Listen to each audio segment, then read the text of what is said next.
ये कहानी है एक ऐसी औरत की जिसका पति दूर शहर में नौकरी करता है। वो रहती है गांव के एक पुराने घर में ससुर, सास और अपने बेटे के साथ। लेकिन जब रात गहरी होती है तो उस घर का एक और दरवाजा खुल जाता है।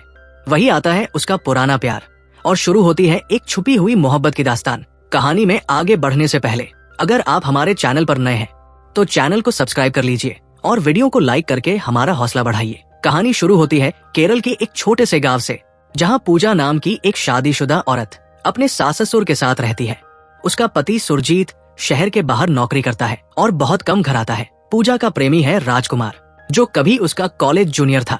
लगभग 1 साल से दोनों के बीच प्यार चल रहा है। हर दिन लंबी बातें होती है और कई बार पूजा ने उसे रात में घर बुलाया है। ससुर बुजुर्ग है, इसलिए ज्यादा कुछ देख नहीं पाते, इसलिए पूजा को बात करने या मिलने में कोई दिक्कत नहीं होती। वो वीडियो कॉल पर भी राजकुमार से बात करती है। उसका एक 6 साल का बेटा है। ससुर पोते के साथ घर के काम में लगे रहते हैं और सास बहुत बीमार है, बिस्तर पर पड़ी रहती है। पहले पूजा ही सास की देखभाल करती थी, लेकिन जब सास के शरीर से बदबू आने लगी तो एक नौकरानी रख ली गई। तब कोविड लॉकडाउन चल रहा था। एक दिन लॉकडाउन थोड़ा खुला तो नौकरानी बोली, मैडम मेरा हिसाब कर दीजिए, मैं कल से नहीं आऊंगी, मैं अपने गाँव जा रही हूँ।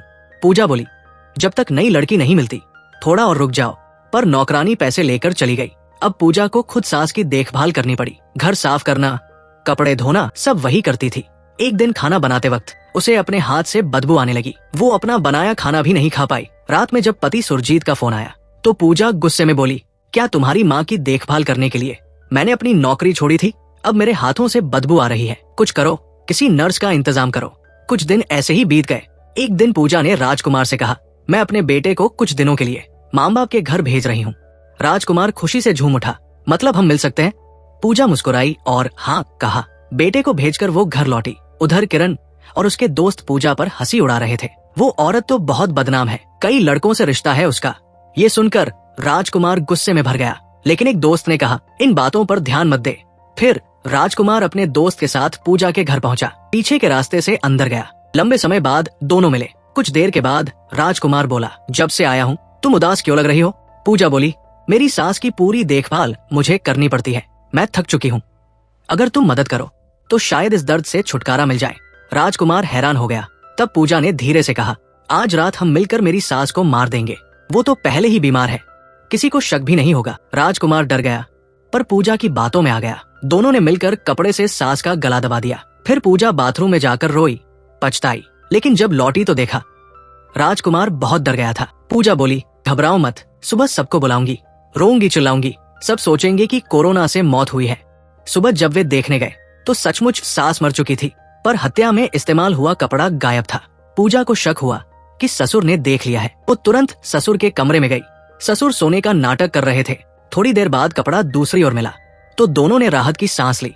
इस खुशी में वो दोनों फिर एक बार एक दूसरे के करीब आ जाते हैं। काम खत्म करके जब राजकुमार जाने लगता है तो अचानक देखता है पीछे का दरवाजा बंद है, मुख्य दरवाजा भी लॉक।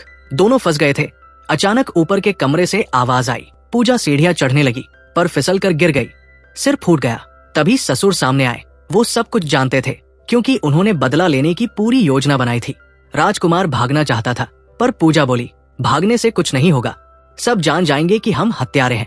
हमें अब मेरे ससुर को भी मारना होगा, सबको लगेगा उसने अपनी पत्नी को मारकर आत्महत्या की।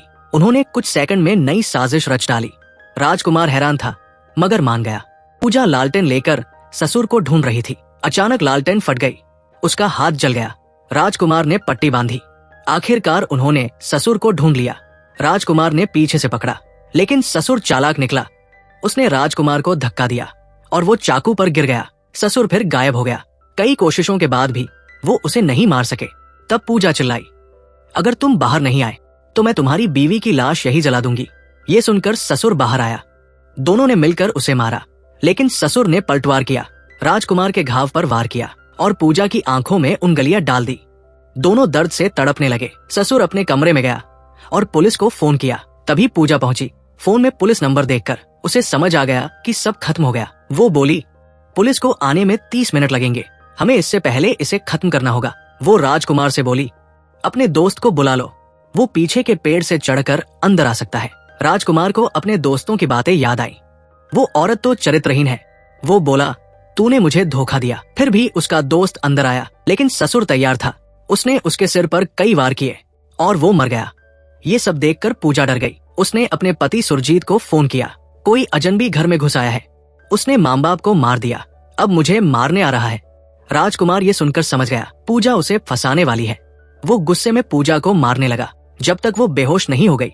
फिर ससुर को मारने निकला, लेकिन दरवाजे के जाल में फंस गया।